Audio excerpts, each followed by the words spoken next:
Bismillah, alhamdulillah, wa salatu wa salamu ala rasulillah, amma ba'da. Assalamu alaikum wa rahmatullahi wa barakatuh, hurmatli dostlar. Sabaqtar sulantабыз, жин жана шайтандар аламы, өтүлүүчү маселебиз жиндерден тосулуучу, коргонуучу жолдор, куралдар. Ушул маселеде Курандын ордуна келгенбиз, ушул жиндерден тосулуу маселесинде. Жана ушул Курандагы өзгөчө кайсы аяттар экендигине жетип келдик. Мындайча айтканда, кайсы аяттар менен өзгөчө дем салынат. Ошондо айттык биз эң жалпысынан Бакара сүрөсү дедик, жана ошол Бакара сүрөсүндөгү өзгөчө аяттардан бул аят ал-Курси жана акыркы Бакаранын 2 аяты дедик. Бүгүн өтүлүүчү маселебиз ошол рукия маселесинде, дем салуу маселесинде өтө таасирге ээ жана өзгөчө болуп эсептелген аяттардан бул Ал-Ихлас сүрөсү менен Ал-Фалак жана Ан-Нас сүрөлөрү. Бул өзгөчө сүрөлөр болот, себеп дегенде буга далилат кылган хадистер келет. Имам Бухари риваят кылган хадисте,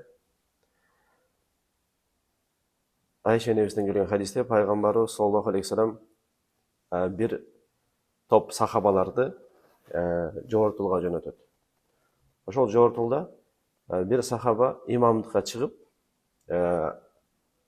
Фатиханы окуп, дагы бир сүрөнү окуп, анан ар бир ошол рекетинде ар бир сүрөнү Ихлас сүрөсү менен бүтүрөт.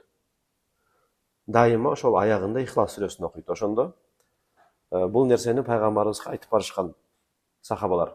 Айтып барганда пайгамбарыбыз саллаллаху алейхи вассалам сураган. Сурагылачы деген, эмне үчүн ушул нерсени кылат экен деген. Эмне үчүн аягында Ихлас сүрөсү менен намазды бүтүрөт дегенде, барып сурашканда ал айткан, бул Ихлас сүрөсү Аллах Тааланын сыпаттарын даңазалаган сүрө деген. Жана мен бул сүрөнү окуганды жакшы көрөм деген. Дегенде, ошол себептен жакшы көрөм деген. Себеп дегенде Аллах Тааланын ысымдарын даңазалаган сүрө экендигине. Ошондо пайгамбарыбызга айтып барышканда, себеби ошол экендигине пайгамбарыбыз айткан, кабар берип койгула, Аллах дагы аны жакшы көрөт деген. Демек, бул Ихлас сүрөсүнүн фазилети, артыкчылыгы өтө чоң. Мындайча айтканда, кимде ким ошол Ихлас сүрөсүн бекем ушул ишенген акыбалда, маанисин түшүнгөн акыбалда, ошол сүрөдөгү айтылган Аллахтын ысымдарын тастыктаган акыбалда ким окуй турган болсо, бул Аллахтын сүйүүсүнө себеп болоорун хадис пайгамбарыбыз кабар берип атат.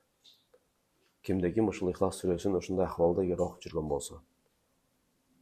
Экинчиден, бөлөк хадисте келет, пайгамбарыбыз саллаллаху алейхи вассалам айткан, Ихлас сүрөсү Курандын 3/1 тете деген. Мындайча айтканда, Ихлас сүрөсү Курандын 3/1 тете дегени ушундай деңгээлде улук сүрө экендигинен далилат кылат. Албетте. Жана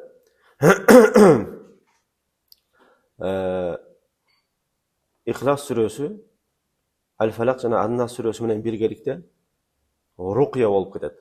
Дем салуу, мындайча айтканда, аяттарына кирип кетет. Хадисте келет, Имам Бухари жана Имам Муслим риваят кылган хадисте Айша энебизден. Айша энебиз айтат, пайгамбарыбыз саллаллаху алейхи вассалам күнүгө жатаарда алаканын жайып, эки алаканын, анан кийин ага түкүрүп 3 сүрөнү окучу дейт. Ал-Ихлас, Ал-Фалак жана Ан-Нас. Андан кийин ошол алаканы менен башынан баштап жүзүн жана асты жагын, колу жеткен жердин баарын сүрчү дейт. Ушул нерсени 3 жолу кылчу дейт. Бул жерде Айша энебиз дем салуу ыкмасын кабар берип атат. Пайгамбарыбыз саллаллаху алейхи вассалам кандай түрдө дем салчу. Жана бул жерде ошол дем салуу маселесиндеги кээ бир ыкмалар жана далилдер келип чыгат. Демек, Куранды окуп туруп, андан кийин аз мас түкірсе болады екен деп. Баяғы шелеке көп шықпаған ахвалда түкіру ошол оқылған Құранға таасири күчтүү болот. Мисалы үчүн кимге дем салып аткан болсоң, балаңды отургузасың. Мисалы үчүн балаңа көз тийди дейли. Отургузуп, Ихлас, Фалак, Насты окуп, же ар бир аятты окуп, мисалы үчүн Кул аузу би роббил фалак деп туруп, деп түкүрсөң болот. Мин шарри ма халак. Мындай кылып, эгер ушул ыкма менен сала турган болсоң, күчтөнүү, кубаты дагы күчтүү болот. Себеп дегенде түкүрүктүн ошол Аллахтын аяттары менен аралашкан акыбалда күчү, кубаты өтө күчтүү болот. Бул жерде ошол дем салганда түкүрсө болобу деген ыкмага далил келип чыгып атат хадистен. Демек, кимде ким ошол сүннөттү аткарса, албетте эң жакшы нерсе ар кандай жамандыктан сакталган акыбалда болот. Ар бир жаткан маалда, жатарда алакан жагып, Ихлас, Фалак, Насты окуп, түкүрүп колго, анан баштан баштап жүздү, астыңды, анан колуң жеткен бүт жердин баарын сүрөсүң. Ошону 3 жолу кыласың. Андан соң бөлөк хадистерде келет. Пайгамбарыбыз Айша энебиз, имам Муслим риваят кылат. Айша энебиз айтат: Пайгамбарыбыз саллаллаху алейхи вассалам эгер ооруй турган болсо, өзүнө Аль-Фалак жана Ан-Нас сүрөлөрү менен дем салчу дейт. Жана өзүнө жана түкүрчү дейт. Окуп туруп ооруган болсо, же ошол эле колуна түкүрүп, анан кийин колун денесин шубаса болот албетте. Бөлө хадисте Пайгамбарыбыз саллаллаху алейхи вассалам айткан, имам Насаи риваят кылган хадисте Абдуллах ибн Хубайбтен Пайгамбарыбыз саллаллаху алейхи вассалам айткан дейт: Кул аузу би роббил фалак жана кул аузу би роббин нас. Адамдар дем сала турган, коргоно турган эң жакшы сүрөлөрдөн деп айткан дейт. Бөлөк хадисте ушул эле сахабадан келет, Абдуллах ибн Хубайбтен. Пайгамбарыбыз мага айтты дейт: Эртең менен жана кечинде Ихлас жана Фалак жана Насты 3 жолдон оку дейт. Ошондо бүт жамандыктан сага жетиштүү болот дейт. Бүт жамандыктан сакталган акыбалда жүрөсүң дейт. Демек, бул сүрөлөрдүн ошол жиндерге, шайтандарга болгон таасири өтө күчтүү, албетте. Ошол себептен бул өзгөчө дем сала турган аяттарга кирет, сүрөлөргө кирет. Демек, мунун баарын жазып алган жакшы. Эң биринчи эле Бакара сүрөсү болсо, Бакара сүрөсүнүн ичинен Аятул Курси жана эң акыркы Бакаранын аяттары, андан соң Ихлас, Фалак, Нас. Ошол дем салганга өзгөчө тандалган аяттарга кирет. Мындан кийин дагы ушул нерсени улантып кете беребиз. Өзгөчө дем сала турган аяттар маселеси. Жана булардын албетте таасири руханий оорулар болобу, дене оорулары болобу, кайсы оорулар болбосун күчтүү болот, өзгөчө шайтандарды качырып, алардан тосулганга. Андан соң дуа маселесинде биз саламга тиешелүү маселелерди өтүп атканбыз. Бүгүн өтүлүүчү маселебиз Абу Хурайра радыйаллаху анхудан келген хадисте, имам Абу Дауд риваят кылат. Пайгамбарыбыз саллаллаху алейхи вассалам айтат: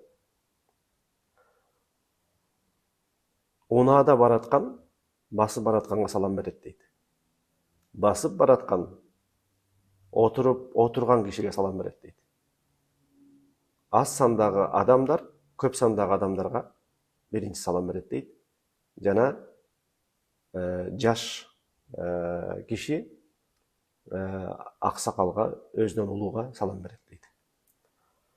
Пайгамбар саллаллаху алейхи вассалам бул жерде бизге салам берүү адебинин сүрөтүн көрсөтүп атат. Кандай түрдө салам берилет деп атат. Бул жерде сыйдын негизинде албетте эң биринчи эле улуу кишиге кичүү киши салам биринчи бериш керек деген сөз. Жана кимде ким унаада бараткан болсо, бүгүнкү күндө ким машинада кетип бараткан болсо, басып бараткан же отурган кишиге биринчи салам бериш керек. Ошолорду сый урматтаган негизинде. Жана бул жерде алымдар айтат, кимде ким ошол машинада кетип бараткан болсо, бир аз өйдөлөнгөн акыбалда кетип аткан болот. Ошол өзүн жөнөкөй болуунун негизинде бир аз түшүрүп, ошолорго биринчи салам бергени жакшы болот дейт. Жана көп сандагы топ адам, аз сандагы топ адам, көп сандагы топ адамга биринчи бериш керек дейт. Бунун баары исламдын эң мындай чырайлуу адептеринен болот, албетте. Демек, булар биринчи берүү салам маселеси. Алымдар айтат, саламдын өкүмү бул сүннөт дейт. Салам берүүнүн өкүмү, көпчүлүк алымдар айткан, сүннөт дейт. Ал эми саламга алейк алуу бул парс дейт. Эгер сага бирөө салам берген болсо, ассаламу алейкум десе, эми сага парс болот ага жооп бериш. Жооп бербесең, албетте, бул күнөө болот деген сөз. Бирок ошол жерде бир маселени айтып кетишет алымдар. Негизинде парс иш, парс амал сүннөткө караганда абзелирээк, жакшыраак. Бирок шариатта кээ бир орундар бар, сүннөт амалды жасоо парсты жасаганга караганда абзел жана жакшыраак болот. Ошол амалдардын бириси ошо салам маселесинде. Себеп дегенде, саламды биринчи берүү алейкти алганга караганда жакшыраак болот. Мисалы үчүн эки киши бири-бирине келатса, ошондо мен парс нерсени аткарам, алейк алам деп, ал биринчи берсин деп отурбайсың эч убакта. Себеп дегенде, саламды биринчи берүү Аллахтын астында жакшыраак. Себеп дегенде хадисте келет, пайгамбарыбыз саллаллаху алейхи вассалам айткан, Аллахка адамдардын эң жакыны алардын саламды биринчи бергени деген. Аллахка адамдардын арасында эң жакыны дегени Аллахтын рахматына, кечиримине, Аллахтын сүйүүсүнө эң жакыны ким саламды жайылтып, ким биринчи берген болсо.